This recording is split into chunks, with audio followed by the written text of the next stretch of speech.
Olá pessoal, eu sou a psicóloga Priscila Silveira. Hoje eu venho falar sobre a depressão. A depressão é um tema bastante recorrente aqui na internet. Se vocês procurarem vão achar vários vídeos, vários artigos sobre esse tema.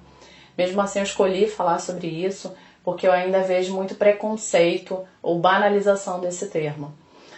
Muitas vezes as pessoas falam que estão deprimidas quando na verdade estão somente tristes, porque tiveram uma perda financeira, uma perda de status social, um relacionamento que se rompeu, ou mesmo subestimam quando alguém está de fato deprimido, está realmente com a doença.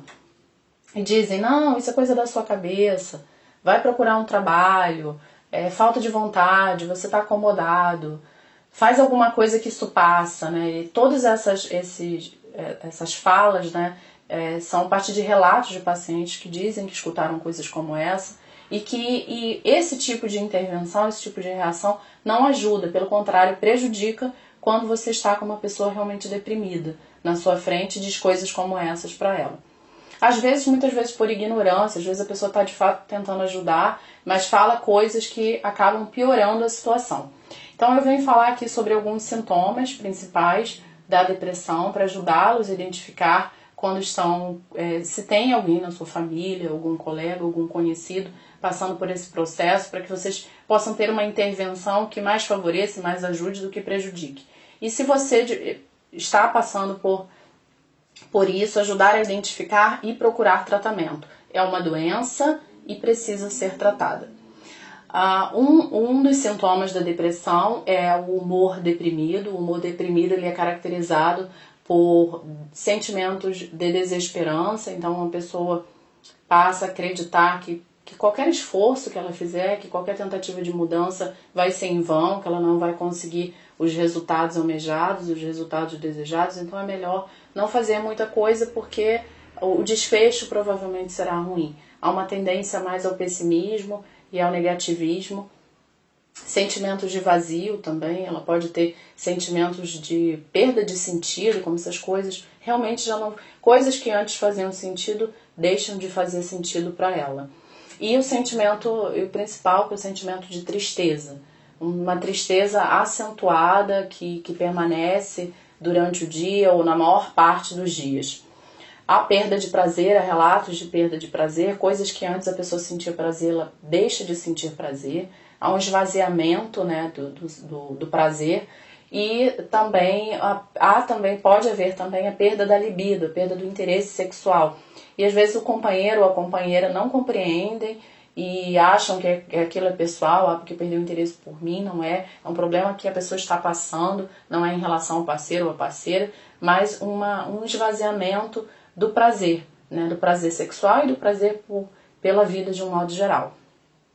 Pode haver também perda do apetite e perda de peso por conta disso, ou aumento do apetite e aumento do peso, né? Se houver uma mudança de 5% em um mês do peso, isso já é algo para ser considerado. Obviamente, se a pessoa não estiver fazendo um tratamento para emagrecer ou para engordar. Sono também. A pessoa pode ter tanto hipersonia ou insônia, né? Insônia, que é a dificuldade de iniciar o sono, ou a pessoa acorda mais cedo do que ela gostaria, ou ela fica acordando várias vezes, enquanto está dormindo ela acorda várias vezes, sem um motivo maior, ou ela dorme demais, uma vontade de dormir enorme, dorme muito mais horas do que o necessário normalmente, mas mesmo assim permanece com sono, permanece cansada. Podem haver também alterações psicomotoras, então a pessoa pode se sentir mais agitada, ela anda mais, ela se movimenta mais, ou uma lentificação psicomotora. Então coisas que antes a pessoa levava menos tempo para fazer, ela vai precisar de mais tempo, porque a movimentação dela é mais lentificada. Também a perda de energia é um ponto importante, então a pessoa sente como se a energia tivesse esvaído, como se ela tivesse feito um exercício físico muito intenso e sente que está com uma baixa de energia considerável, né? E um sentimento, uma sensação de fadiga, de cansaço, de um cansaço quase que diariamente ou na maior parte do dia, e isso faz com que muitas vezes ela deixe de fazer muitas atividades. por conta desse sentimento, dessa sensação de perda de energia e de cansaço. Isso tudo, vários desses componentes, vários desses sintomas podem gerar um sentimento de inutilidade, que é comum a gente ouvir pessoas com quadro depressivo relatarem o sentimento de que elas são inúteis, de que elas não servem mais para nada. E o sentimento também de culpa. Ela tende a se culpar excessivamente, quando normalmente as pessoas não se culpariam, quando normalmente as pessoas compartilhariam as responsabilidades, ela tende a trazer para ela mesma, a centrar em si a responsabilidade de coisas que não dão certo. E as coisas que dão certo, ela geralmente tende a atribuir a coisas externas e não a si mesma. Também há uma dificuldade cognitiva, uma dificuldade com a atenção, uma dificuldade para manter o foco em alguma coisa, ou de mudar o foco também, uma dificuldade na concentração, e quando a gente tem dificuldade no nível da atenção e na concentração, a gente também vai ter esquecimentos, né? Vai ter problemas na memória também. Então é comum a pessoa ir esquecendo de coisas que normalmente ela não esqueceria, e às vezes esquece de compromissos importantes. As pessoas às vezes ao redor não sabem o que ela está passando e às vezes acabam recriminando, alimentando culpa nela e aumentando o sentimento de inutilidade, o sentimento de culpa e prejudicando ainda mais a sintomatologia do quadro depressivo delas. Daí a importância das pessoas ao redor também identificarem quando a pessoa está no processo depressivo. A outra questão essas alterações cognitivas, elas podem acabar prejudicando também na tomada de decisão. A pessoa perde a confiança nela mesma, né? Ela já não consegue se concentrar tão bem, não consegue ter tanta atenção, tem sentimentos de inutilidade. Então, muitas vezes ficam com dificuldade de tomar decisões, né? Então, tendem a ficar mais tempo indecisas e procrastinando essas decisões.